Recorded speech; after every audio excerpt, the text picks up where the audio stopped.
In this video, we're going to talk about the difference between projects and jobs and how they relate. Projects contain jobs. A project can have one job or multiple jobs. And generally speaking, you're better off making each building its own project. So if you have a project that is an apartment complex with 7 apartment buildings, don't put all those buildings into one project. Each one of those buildings should be its own project. Where jobs comes into play is that you could divide that building up into quote-unquote different jobs. With that being said, I got a few different examples here on how you can organize your projects and jobs. So if we go to this first project called Apartment Building Version 1, you can see that there's only one job in here. It is the entire building. If I click on the job to go to the plan view, you can see that it's just one building and everything else is managed through the layers. So if I go to layers, you can see that there are layers specifically for the background drawing and then layers specifically for the points. And they're all based on all the building components we're going to lay out on this project. So that's one example. Typically, I would say this is going to be most of your projects. You just have a project with one job inside of it. But here's another example using that same apartment building. So if we go to version 2, you can see I have the same building, but it's divided up in 3 different jobs. So the first one would be footings and foundation walls, which would be like your footing crew. Then we've got a slab on grade job, which would be maybe your slab crew. And then we've got framing. All these jobs share the same known points, and known points are your setup points to set up the instrument. So if I go to footings and wall foundations,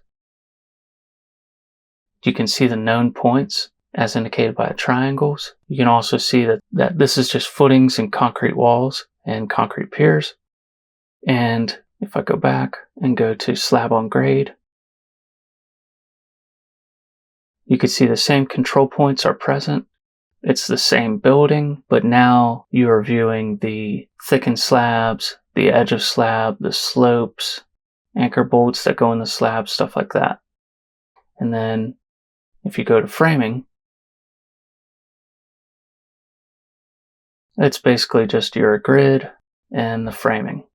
And of course it uses the same known points. So that's one way you can use jobs within a project to divide up a building. In this example, you're only laying out basically one level. It's not multiple levels of layout. And that's what I'm going to talk about in the next example. So if I go back, this project is an apartment with podium slabs. So if I go into this project is a big one, and it's divided by the different levels. So I've got level 0, level 1, level 2, and they all share the same known points. So if I go to level 0, all right, this is all the footings, concrete walls. This is down in the basement. And since this is a terraced apartment building, I'm also including some of level 1 where it's just footings. Because once you start dividing it into levels, you gotta kind of determine a cutoff where it goes between the levels. So the way I do it is, if it touches the dirt, then it's in level 0. I'll go back. Level 1 is a podium slab and the framing for level 1. But you can see it uses the same known points. And then if we go to level 2, that's another podium slab up top.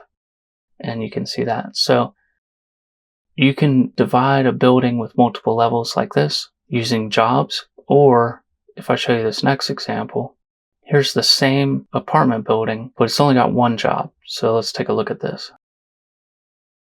If I go to the job, everything is managed through the layers.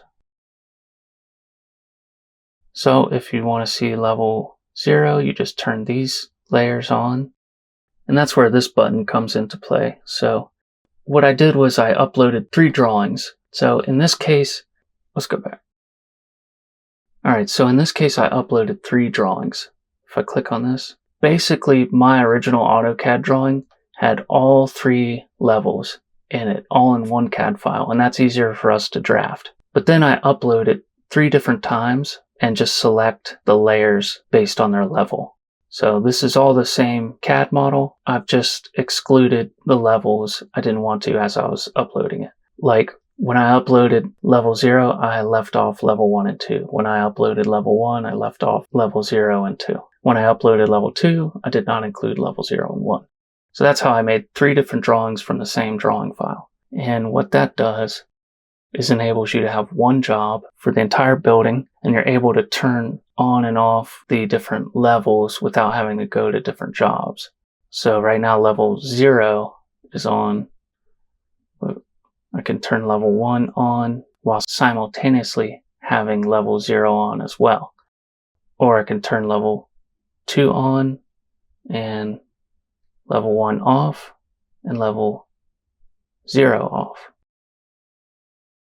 So to me, in a way, this is a little bit better because sometimes you want to see the things that are below or above that level. For example, this is the second floor podium, but I might want to see the columns below. And although that's on a different level, I can still access it through my layers.